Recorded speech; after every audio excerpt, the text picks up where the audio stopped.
Welcome to Hauntings and Happenings, your portal to the strange, the mysterious, and the spine-tingling unexplained. Every Weird Wednesday, we bring you stories that challenge what we think we know about our world and what lies beyond. I'm your host, Kasey, and today we're peeling back the layers on a strange case so bizarre, it defies belief. Imagine this. A bustling city that never sleeps, the heart of New York, suddenly pierced by an unearthly glow. A woman levitates from her 12th floor apartment, drawn into the night sky by unknown forces. Witnesses, including bodyguards for a United Nations Secretary General, claim to see it all unfold. This is the story of the Manhattan Alien Abduction. It's a tale of interstellar mystery, human intrigue, and controversy that has stretched across decades. So sit tight, because this case is about to take you on a journey far beyond the confines of Earth. It was the early morning hours of November 30th, 1989, when Linda Napolitano, also known by her pseudonym, Linda Cortile, claimed she was taken from her 12th floor apartment in Lower Manhattan.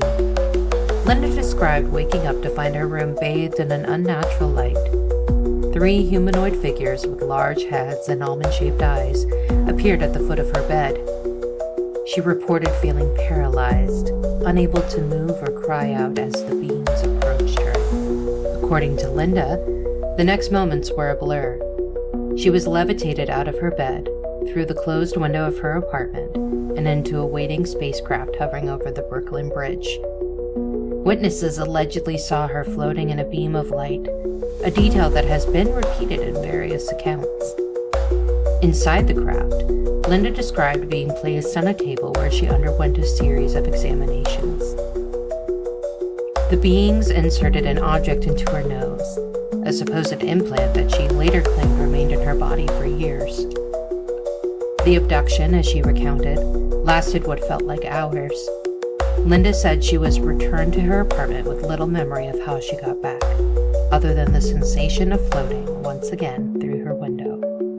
She awoke to find a nosebleed and a strange lump in her nasal cavity. The story gained notoriety due to the claim that there were 23 witnesses, including 2 bodyguards for the then UN Secretary General Javier Perez de Cuellar, who allegedly observed the abduction from their vehicle on the Brooklyn Bridge. Among these bodyguards, Richard and Dan stand out as key figures. Hopkins' accounts describe how these 2 men were not merely passive observers. They were reportedly so disturbed by what they had witnessed that they sought out Linda afterward. In the days following the event, Dan and Richard allegedly contacted Linda, revealing details about the abduction that they claimed to have witnessed firsthand. According to Linda, they described seeing her floating in a beam of light alongside the Brooklyn Bridge, an image so surreal it left them questioning their own sanity. Their accounts suggested that they saw the craft hovering silently over the city, its bright lights illuminating the area despite the early morning darkness. The story takes an even stranger turn with claims of a subsequent kidnapping of Linda by the 2 men. According to Linda, Dan became obsessed with understanding what had happened and insisted that she held answers he needed. He allegedly abducted Linda himself, taking her to a secluded location where he interrogated her about the incident. This kidnapping, as bizarre as it sounds, is a key part of the narrative Hopkins included in his investigations. Linda claimed that Dan and Richard eventually apologized for their actions, but maintained their belief in the reality of the event. Adding to the intrigue, the 2 men allegedly visited Linda's apartment unannounced, expressing their emotional turmoil and confusion. They reportedly described vivid nightmares and a lingering sense of unease, believing their lives had been irrevocably changed by what they witnessed that night. Linda later shared letters purportedly written by Dan and Richard, in which they detailed their experiences and their struggles to come to terms with the event. These letters, while cited by supporters as compelling evidence, have been a focal point for skeptics who question their authenticity. Other witnesses allegedly came forward, though their identities remain unknown. Some claim to have seen a bright light near the Brooklyn Bridge, while others report seeing an unusual object in the sky. Despite the lack of public testimony from these individuals, Hopkins and Linda both pointed to their accounts as further corroboration for her story. This account, highlighted in the Manhattan Alien Abduction docuseries on Netflix, has been met with both fascination and skepticism.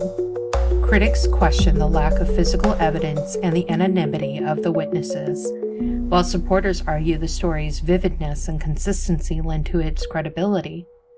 Linda herself has stood by her claims for decades, insisting that her experience was real and profoundly life-altering. It is impossible to discuss the Manhattan Alien Project without first talking about Budd Hopkins.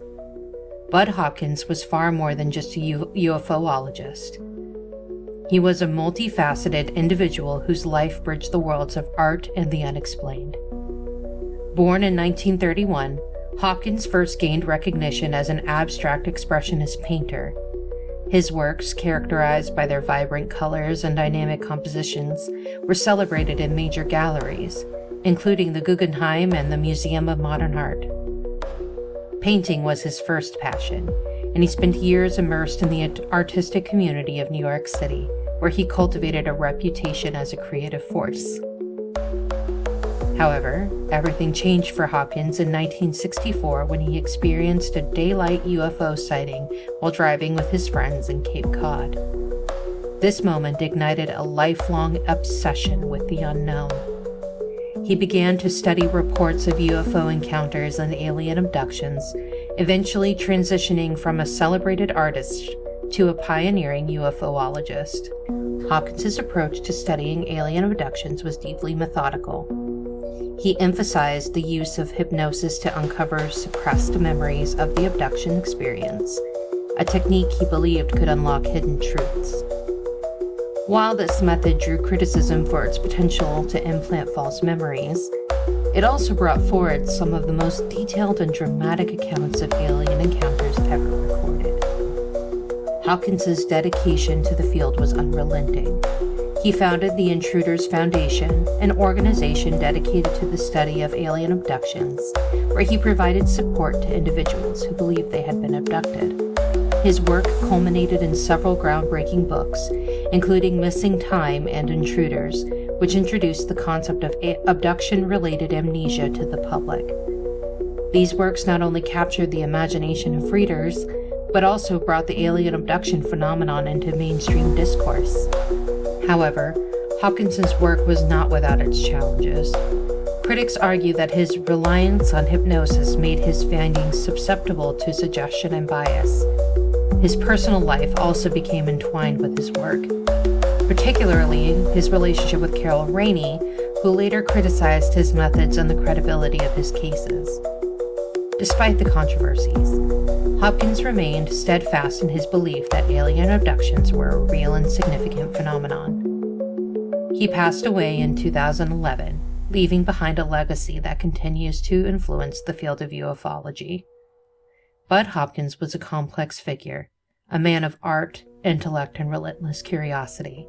Whether one views him as a trailblazer or a controversial figure, his contributions to the study of alien abductions remains unparalleled. Now to the main figure of our alien abduction story. Linda Napolitano's life before the events of November 30th, 1989 was unremarkable to most outsiders. Born and raised in New York City, Linda balanced the roles of mother, wife, and homemaker.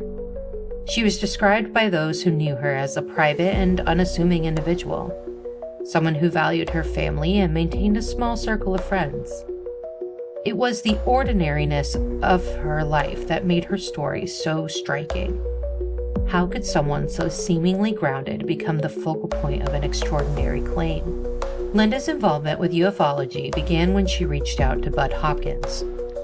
She wrote to him with a troubling experience during a family trip to the Catskill Mountains. In her account, she had a vivid dream of being levitated and woke up with an unexplained nosebleed. This incident laid the groundwork for her later claim of abduction, as Linda began to piece together a large pattern of strange occurrences. When Linda's story broke, She was careful to shield her identity, adopting the pseudonym Linda Napolitano.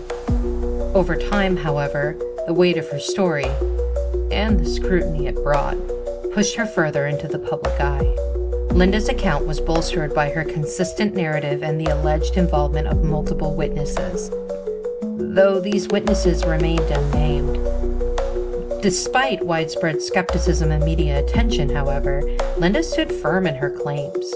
She has expressed frustration at being labeled a hoaxer, stating that the events she described were not only real, but life-altering. Today, Linda lives in seclusion in Tennessee. Her ongoing legal battles, and particularly the lawsuit against Netflix, demonstrate her continued commitment to ensuring that her story is not misrepresented. Whether one believes her or not, Linda's story remains a compelling chapter in the annals of ufology. Now to discuss Budd Hopkins' ex-wife, Carol Rainey. Carol Rainey's journey into the world of ufology began with her marriage to Budd Hopkins, a filmmaker and writer with a keen eye for detail. Rainey initially supported Hopkins' work, lending her skills to document and analyze his research. Their collaboration seemed promising, combining Hopkins' passion for alien abduction cases with Rainey's storytelling abilities. However, their partnership, both personal and professional, would later fracture under the weight of mounting controversies. Rainey brought a unique perspective to the field of ufology. While she initially believed in the possibility of extraterrestrial encounters, her critical nature led her to question some of the methodologies employed by Hopkins. Over time, she became increasingly skeptical, particularly of the cases Hopkins promoted as definitive proof of alien abductions. The Manhattan Alien Abduction was one such case. In the Netflix docuseries, Rainey's perspective takes center stage as she questions the validity of Linda's story and Hopkins' role in shaping it. She claimed that some of the evidence presented in Linda's case, such as letters from supposed witnesses, showed signs of forgery. Rainey's critiques extended beyond Linda's account, raising broader concern about the ethics of using hypnosis in abduction research. She alleged that Hopkins' approach could lead to the creation of false memories, ultimately doing more harm than good to those seeking answers. Despite the backlash she faced from some in the UFO community, Rainey's insights have sparked important debates about the standards and practices within the field. Her willingness to challenge the status quo, even at a personal cost, highlights her commitment to truth and ethical research. Rainey's story is as much about the challenges of seeking truth in a murky and controversial field as it is about the specific case of the Manhattan Alien Abduction. The Manhattan Alien Abduction has been fraught with controversy since it first came to light. At the heart of the debate lies the conflicting perspective on Linda Napolitano's claims. On one side, believers assert that the story's vivid details, Linda's consistency over decades, and the alleged corroboration by multiple witnesses lend it to undeniable credibility. On the other hand, skeptics highlight the lack of tangible evidence, the anonymity of the witnesses, and the reliance on hypnosis as critical flaws in the narrative. One key aspect of controversy involves the two supposed bodyguards of the UN Secretary General. According to Budd Hopkins' accounts, these men, referred to as Richard and Dan, provide detailed testimonies about witnessing Linda's abduction. However, their identities were never revealed, and they never came forward publicly. Even in the documentary itself, we see Linda point to a man and claim that it's Richard or Dan, but critics say she could just be pointing at anybody. How could we really know if she's telling the truth? Critics argue that this anonymity undermines the credibility of their testimony, while supporters suggest that their silence could be attributed to fears of professional or personal repercussions. The alleged involvement of Javier Perez de Cuellar himself has also fueled debate. Hopkins claimed that the Secretary General was present in the vehicle with the bodyguards and that he witnessed the abduction. This claim, if true, would provide unparalleled credibility to Linda's story. However, the Secretary General never publicly confirmed or denied his involvement, leaving the matter shrouded in ambiguity. Another contentious point is the use of hypnosis on uncovering Linda's memories. While hypnosis has been a cornerstone of Budd Hopkins' investigative methods, it has also drawn significant criticism. Experts in psychology argue that hypnosis can make subjects highly susceptible, leading to the creation of false memories. Critics contend that Linda's detailed recollections could have been shaped, consciously or unconsciously, by Hopkins' own beliefs and expectations. Carol Rainey's later accusations added another layer of complexity to the controversy.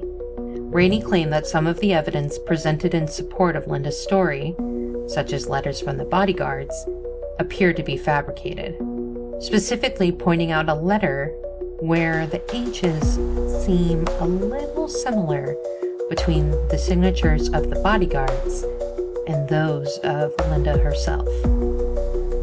Rainey also questioned Hopkins' ethical practices, alleging that he sometimes prioritized sensationalism over rigorous investigation. These claims have prompted intense debates within the UFO community, dividing those who view Hopkins as a pioneer from those who see his methods as flawed. Rainey's critiques extend beyond Linda's case. She accused Hopkins of using hypnosis irresponsibly, suggesting that his methods might implant false memories rather than recover genuine ones. In Rainey's view, this compromised the integrity of his findings and cast doubt on the authenticity of the abduction accounts he investigated.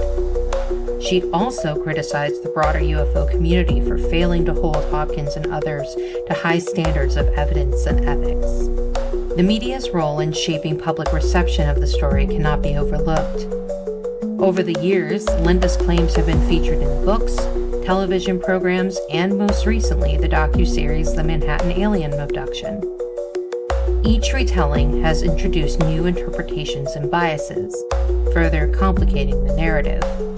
The Netflix series, in particular, has been criticized by Linda herself, who alleges that it misrepresented her story and vilified her character. The accusations from Rainey caused a rift in the UFO community.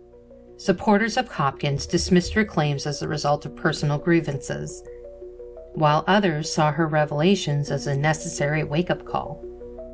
For skeptics, Rainey's perspective added fuel to their argument that the Manhattan Alien Abduction was, at best, the case of an overactive imagination and, at worst, an elaborate hoax. Meanwhile, Linda vehemently denied Rainey's accusations, standing by her story and insisting that her experiences were real. She argued that Rainey's criticisms were unfair and motivated by a desire to discredit both her and Hopkins. The clash of perspectives has made the Manhattan Alien Abduction one of the most debated cases in the history of ufology, with strong opinions on both sides. Despite the controversies, Linda's unwavering stance and the ongoing discussions around her case highlight the enduring fascination with UFO phenomena. Whether one sees the Manhattan Alien Abduction as a genuine encounter, a psychological anomaly, or an elaborate hoax, it remains one of the most debated cases in the history of ufology. In October 2024, just days before the planned release of the Manhattan Alien Abduction docuseries, Linda Napolitano, alongside two other plaintiffs, Peter Robbins, a longtime friend and colleague of Budd Hopkins and Hopkins' estate, filed a lawsuit against Netflix, Top Hat Productions, and other associated entities. The lawsuit alleged defamation, misrepresentation, and a breach of good faith, accusing the documentary creators of painting Linda as a villain while distorting key elements of her story. The legal battle took center stage, with Linda's attorney claiming that the documentary deliberately sensationalized conflict between Linda and Carol Rainey for dramatic purposes. According to the lawsuit, Linda's character was twisted into a caricature of deceit, undermining her claims and tarnishing her reputation. Additionally, the lawsuit alleged that the series misrepresented Hopkins's investigative work, calling his ethics and methods into question. Now, the timing of the lawsuit was significant. Filed just days before the series' release, Linda and her co-plaintiffs sought a temporary restraining order to halt the docuseries from airing. Despite those efforts, the series debuted on October 30th, 2024, as scheduled, sparking widespread debate about its portrayal of the case. Central to the lawsuit were claims of fabricated conflicts and selective storytelling. Linda argued that the documentary represented her relationship with Carol Rainey as antagonistic, even though, according to Linda, she had no personal vendetta against Rainey. The series also featured footage and commentary that, Linda claimed, painted her as dishonest, adding to the emotional and reputational damage. To be fair, I have watched the docuseries, and I also highly recommend it. But Linda's not far off. It is definitely portrayed that her and Carol have major issues, directly speaking to one another through tapes, where they get each other's reactions to what they had to say. Now, I'm not saying that they do or don't like each other, but through the documentary, it seems pretty clear. Now, Peter Robbins, a key figure in the lawsuit, supported Linda's claims, highlighting what he described as the unethical editing practices used by filmmakers. Robbins stated that his interviews were taken out of context, manipulated to support the narrative crafted by the documentary's producers. Similarly, the estate of Budd Hopkins argued that his legacy was unfairly tarnished, with the documentary focused more on controversies than on his contributions to ufology. Netflix and the production companies have remained largely silent on the matter, declining to comment on the lawsuit publicly. However, the release of the series reignited interest in the case, prompting a wave of discussions across social media and in the UFO communities. While some viewers praised the docuseries for its in-depth look at the controversies surrounding the Manhattan Alien Abduction, others criticized it for its one-sided portrayal and sensationalist tone.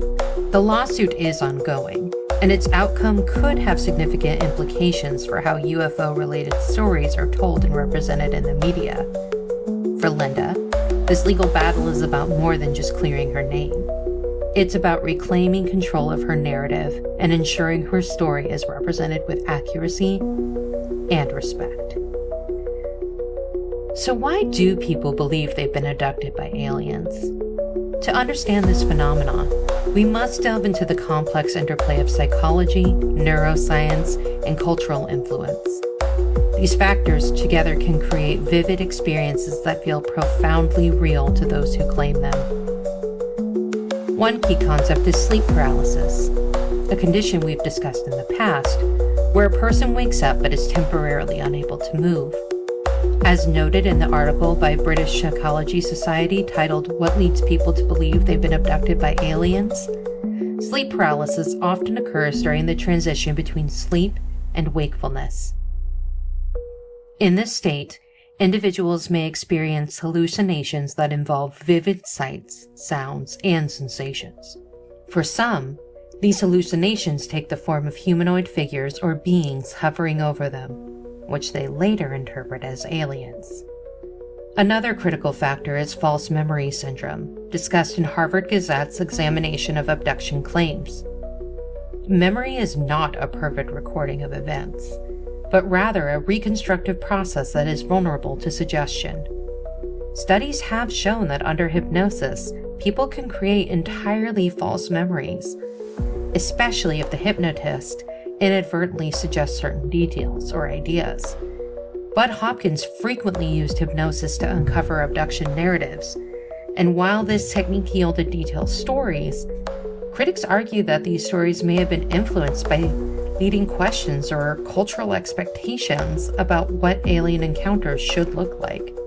Cultural context also plays a significant role. The modern depiction of alien abductions, with small gray beings and bright lights, emerged largely after the 1961 case of Betty and Barney Hill, which was widely publicized. This theme, as outlined in Perspectives on the Abduction Phenomenon by Wikipedia, has been reinforced by media portrayals, creating a shared cultural script. When individuals experience unexplained phenomena, they may draw upon the familiar images to make sense of their experiences. Neurological factors can also contribute to abduction-like experiences. Temporal lobe activity in the brain, for example, has been linked to intense feelings of presence or otherworldly encounters. Research from close encounters of the psychological kind discuss how certain neurological conditions or even environmental factors, such as electromagnetic fields, might trigger these sensations, leading individuals to interpret them as alien contact. Social dynamics are another layer to consider. Belief in alien abductions often provides a sense of belonging to those who feel isolated or misunderstood. Communities of experiencers, both online and in person, offer validation and support, reinforcing the belief that their encounters are real. The psychological impact of group dynamics in such communities is explored in The Psychology Behind Fake News, which highlights how social reinforcement can make it even harder for individuals to question their experiences. Finally, there is the question of trauma. Some psychologists theorize that abduction stories may serve as a way to process deeply buried emotional or physical trauma. The invasive and surreal nature of abduction accounts often mirrors the experiences of those who have endured abuse, leading some researchers to suggest that these narratives are symbolic representations of real-world suffering. This theory is discussed in the Alien Abduction Claims Examined report by the Harvard Gazette. While skeptics argue these psychological and neurological explanations debunk abduction claims, believers contend that such theories cannot fully explain the consistency and vividness of the experiences reported. Whether these stories are rooted in external reality or internal processes, they offer a fascinating window into the complexity of the human mind. Why would someone fabricate an elaborate story like an alien abduction? The psychology of hoaxes is as interesting as the hoaxes themselves, and understanding it requires exploring human motivation, cognition, and social dynamics. Importantly, while this section delves into factors that would drive someone to create a hoax, it is crucial to clarify that there is no definitive evidence that Linda Napolitano fabricated her story. We are merely exploring the possibility of why someone would do this, not her specifically. According to the psychology of hoaxing from Psychology Today, one common motive behind hoaxes is the desire for attention or recognition.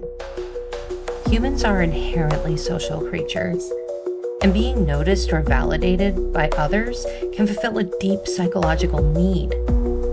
For individuals who feel overlooked or undervalued in their daily lives, creating a compelling story can provide an opportunity to command attention and gain a sense of importance. In some cases, hoaxes may stem from a need for escapism. The Harvard Gazette notes that constructing an alternative reality allows individuals to step outside the confines of their everyday struggles. For example, someone grappling with personal challenges might find comfort in creating a narrative where they play a central role in an extraordinary event. Another factor is the cognitive phenomenon known as confabulation, as highlighted in the true story behind Netflix's The Manhattan Alien Abduction. Confabulation occurs when individuals fill in gaps in their memory with fabricated details, often without intending to deceive. This can blur the line between reality and fiction, leading individuals to believe in their own embellished accounts. Social influence may also play a significant role. As noted in Overlays, How Journalists Can Avoid Amplifying Misinformation in Their Stories, public reactions can reinforce a hoaxer's behavior. Media coverage, whether critical or supportive, validates the hoaxer's narrative and can create a feedback loop. The attention they received often incentivizes them to find elaborations in their stories, and to continue to do so. Additionally, some hoaxes may be motivated by a desire to challenge societal norms or provoke thought. In these cases, The hoaxers may view their actions as a form of performance art or social commentary. As discussed in Fake News, Why Do We Believe It? These types of hoaxers often aim to spark debate rather than deceive maliciously. Finally, the role of psychological distress cannot be overlooked. Research from Close Encounters of the Psychological Kind suggests that some individuals who create hoaxes may be dealing with underlying mental health issues, such as anxiety or a personality disorder. These conditions can shape their behavior and drive them to seek validation or control through storytelling. While hoaxes can have various motivations, they all share one common thread. They reveal something profound about the human condition. Whether seeking connection, validation, or escape, the act of creating a hoax is ultimately a reflection of deeper psychological needs. Understanding these factors allow us to approach such stories with both skepticism and empathy, recognizing the complexities behind them. As I said, I did watch the documentary on Netflix, and after watching it myself, I have to say, Linda's story is undeniably compelling. The way it's presented with its vivid details and dramatic accounts certainly made me pause and reconsider everything we discussed. The inclusion of 23 eyewitness accounts, at least according to the documentary, is a hard detail to refute. However, I will admit that fewer of these witnesses were interviewed than I would have liked to see. If more of them had participated, it could have added another layer of credibility to their story. On the other hand, Carol Rainey raised some very intriguing points that I found hard to dismiss. For instance, the mysterious letters from Dan and Richard, coupled with the handwriting analysis suggesting potential inconsistencies, left me with questions. Carol's mention of the woman who appeared to be avoiding Budd Hopkins and who sounded suspiciously like Linda added another layer to the skepticism in this case. These details make me understand why some are hesitant to fully believe and embrace Linda's account. That being said, there are aspects of Linda's story that are difficult to explain away. The X-ray showing an object in her nasal cavity is particularly fascinating. Could Linda have planted something like that herself without her doctor noticing? It seems unlikely, but it's also worth considering that medical examinations during that time may not have been as thorough as they are today. Ultimately, I find myself on the fence. I can't definitively say whether Linda is telling the truth or if this was an elaborate hoax. If she is being truthful, then her story is a harrowing example of repeated alien encounters, an experience I can't imagine enduring. But if it is a hoax, the involvement of her young son is troubling and difficult to reconcile. Regardless of the truth behind Linda's claims, her story isn't the definitive proof of extraterrestrial life, nor is it conclusive evidence of a hoax for the entirety of ufology. What it does show is that we should continue to look at such cases with open minds and a healthy dose of skepticism. Whether or not Linda's experiences were real, the possibility that we are not alone in the universe remains, and that's something worth exploring. Sometimes the answers we seek might not be found here on Earth, but far beyond the stars. So where does that leave us? The Manhattan Alien Abduction remains one of the most controversial and compelling UFO stories to date. What makes it so captivating is the wide range of theories. Each one as layered and complex as the case itself. While the psychological explanations and critiques of evidence give us tools to analyze such accounts, they cannot definitively prove or disprove Linda Napolitano's experience. We should approach this story with an open mind, understanding that, ultimately, we may never have all the answers. Linda's unwavering conviction suggests that this experience, whether literal or symbolic, was profoundly real to her. Similarly, the efforts of Budd Hopkins to investigate such cases reflect humanity's enduring curiosity about the unknown. Whether we're skeptics or believers, Stories like these invite us to explore the boundaries of science, psychology, and the human imagination. If you enjoyed this episode of Hauntings and Happenings, don't forget to subscribe, leave a review, and share it with fellow seekers of the strange. Got a story, theory, or a haunted hotspot you want us to explore? Reach out to us at our email, hauntingsandhappenings@gmail.com, and you might just hear it in a future episode. Remember, the world is full of mysteries waiting to be uncovered, and together, we'll keep searching. Until next time, stay curious, stay cautious, stay spooky, and of course, keep it weird.